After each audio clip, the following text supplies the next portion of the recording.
Hello दोस्तों, नमस्कार। स्वागत है आप सभी का मेरे YouTube channel academic and GS में। दोस्तों, ये LTGIC लेक्चरर मैथ के लिए पहला टॉपिक मैंने शुरू किया है, रिलेशन एंड फंक्शन। तो ये पढ़ने से पहले सबसे पहले हमें ज़रूरत पड़ेगी, जान लेते हैं ऑर्डर्ड पेयर क्या होता है। तो कोई भी पॉइंट है, मान लीजिए ये कोई पॉइंट है, इस तरीके से हमने देखा होगा, निर्देशांक ज्यामिति में पढ़ा होगा। तो इस तरीके से कोई भी पॉइंट है, मान लो ऐसे है, इस तरीके से देखते हैं अभी 4,3 4,3 इस तरीके से। ये सभी क्या हैं? ये ऑर्डर्ड पेयर कहलाते हैं। क्या कहलाते हैं? ऑर्डर्ड पेयर कहलाते हैं। इनकी कुछ विशेषताएं हैं, वो जरा समझेंगे अभी।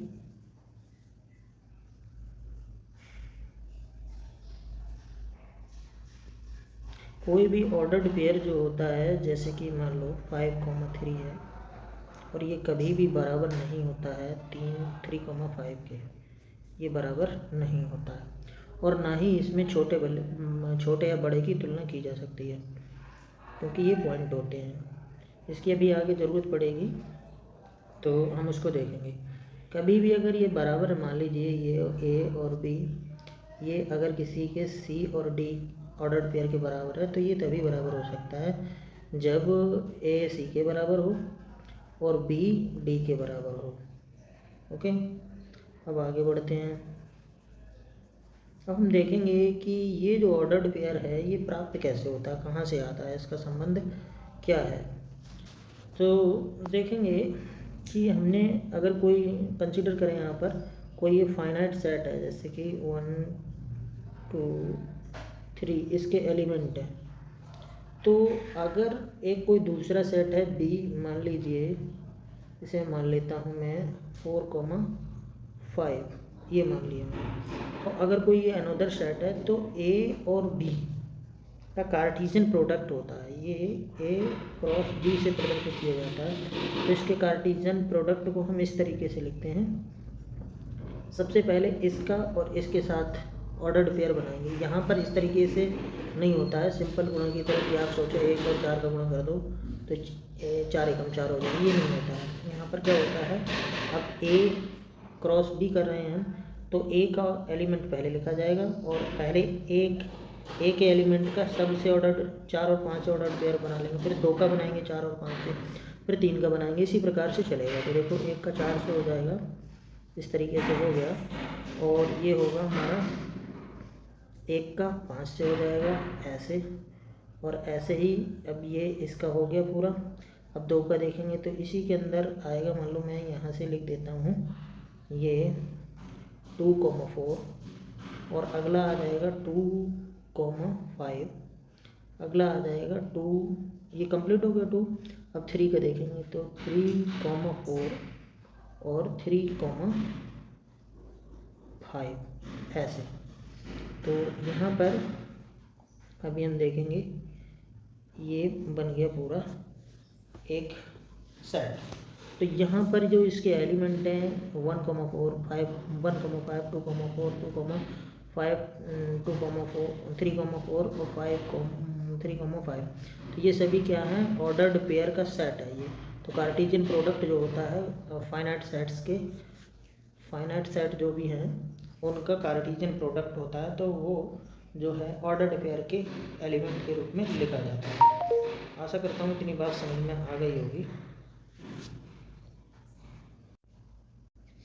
अब देखते हैं यहाँ पर अगर कोई फाइनाइट सेट A है और अनदर सेट B है, तो सिंबॉलिकली इन दोनों का कार्टेशियन प्रोडक्ट किस तरीके से लिखा जाएगा, तो वो देखते हैं। इस तरीके से लिखा जाएगा A क्रॉस B, और ये डिफाइन किस तरीके से होगा? ये डिफाइन होगा A, B such that A belongs to A, capital A, and B belongs to capital B, ऐसे।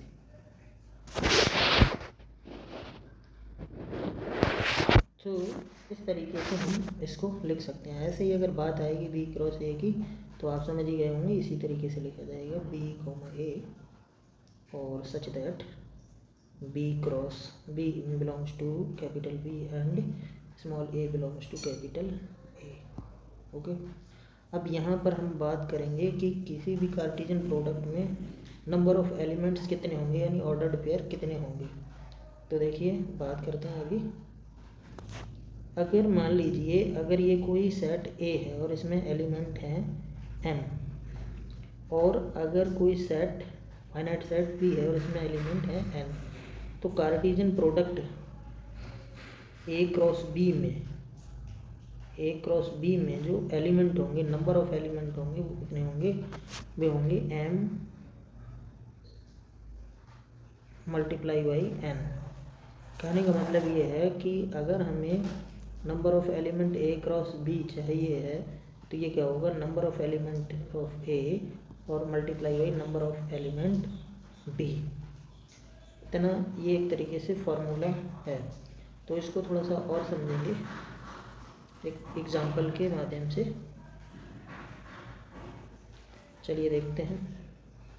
सपोज दैट थोड़ी देर के लिए मान लेते हैं कि यहाँ पर ये A है और ये सेट है A, B, C, और ये कोई सेट है, इसमें है 3, 4, 5, 6। तो अगर ये पूछा जाए कि A क्रॉस B में नंबर ऑफ एलिमेंट अर्थात नंबर ऑफ ऑर्डर्ड पेयर कितने हैं, तो क्या होगा, ये हो जाएगा number of element in A and number of element in B, और इन दोनों का मल्टीप्लिकेशन कर देंगे तो number of element subject set A में कितने, 1, 2, 3, तो यहाँ 3 लिख दिया। और यहाँ पर number of element in set B कितने हैं, 1, 2, 3, 4, यहाँ 4 हो गए। तो ये कितना हो गया, 4 3 12। कहने का मतलब ये है कि जो A क्रॉस B होगा उसमें ऑर्डर्ड पेयर जो होंगे इस टाइप से A, 3 और A, 4, ये कितने होंगे, ये इस टाइप से जो है 12 ऑर्डर्ड पेयर होंगे। ये आप समझ गए होंगे। अब एक क्वेश्चन सॉल्व करते हैं। क्वेश्चन नंबर 1 देखें। मान लीजिए कोई फाइनाइट सेट है A बराबर इस तरीके से, कोई भी मान लो 1, 2, 3 और ब्रैकेट सेट क्लोज कर देंगे, और कोई भी अनदर सेट है V, वो इस तरीके से है। इसका एलिमेंट कुछ इस तरीके से डिफाइन किया गया, x is such that x belongs to natural number, set of natural number, ऐसा ही से समझ लेना, बिलोंग्स टू लिखा हुआ है, ठीक है। और यहाँ पर ये इस तरीके से दिया है, x is a prime number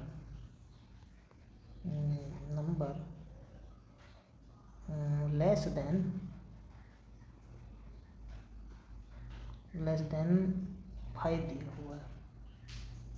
then बताना है आपको कि number of element A cross B में कितने हैं। देन आपको ये बताना है कार्टेशियन प्रोडक्ट में नंबर ऑफ एलिमेंट कितने हैं। तो देखिए इसको सॉल्व करेंगे तो सॉल्यूशन इसका देखेंगे कैसे होगा। ये तो यहाँ पर डिफाइन है ही पूरी तरीके से 1, 2, 3 इस तरीके से, और B को थोड़ा सा हम टेबुलर फॉर्म में लिख लेंगे। तो कोई भी प्राइम नंबर है, सभी प्राइम नंबर हैं इसमें, लेकिन 5 से छोटे होने चाहिए। तो 1 तो प्राइम नंबर होता नहीं है, 2 होता है, 3 होगा, 4 नहीं होगा, और 5 हो नहीं सकता क्योंकि लेस देन है, तो यही बनेगा। तो अब देखें number of element in A cross B, यानी कि Cartesian product of A and B क्या होगा, number of element in A multiply by number of element in B। तो यहाँ पे हम देखते हैं क्या हो जाएगा, number of element in A कितने हैं, गिनो, 1, 2, 3 है यहाँ पर। तो अब मल्टीप्लाई करेंगे 3 का, इसमें कितने, B में कितने, 2, तो 3 और 2 का गुणा करेंगे तो कितना आ जाएगा, 6। ये आंसर हो जाएगा इसका। आशा करता हूँ ये आपको समझ में आ गया होगा।